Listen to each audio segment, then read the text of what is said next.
predstavil psihoanalitično raziskovanje promiskuitete. To je knjiga, ki je šla najprej v ZDA, potem pa še v Sloveniji. V tej knjigi sem razbil opazovanje, ki je izhajalo iz psihoanalitične prakse in ga povezal z obstoječimi teorijami o psihoanalizi. Torej pri Freudu, pri Jungu, tudi nekaj malega Lacana. V drugem delu seminarja pa bomo pogledali eno drugo raziskovanje, ki je bilo popolnoma ločeno od psihoanalitičnega, to je bilo psihološko raziskovanje pojava promiskuitete. V tej raziskavi je sodelovalo 520 ljudi, mogoče tako še med vami.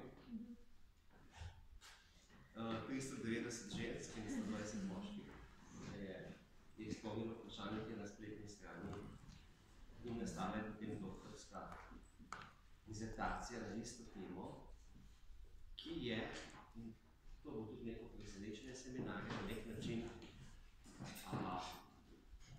prišla do zelo podobnih zaključkov, kot sem jih dobil za arhetipsko analizo. No, v tretjem delu pa bi želel delati z vašimi primeri. Promiskuiteto sem razširil na pojmovno, tudi na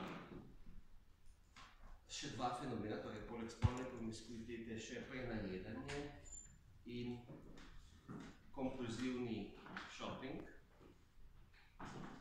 Se pravi, osnovna tema, z katere se bomo odkrili, je pravzaprav, kaj je ta fenomen, ki je vsekakor povezan z notranjo praznino,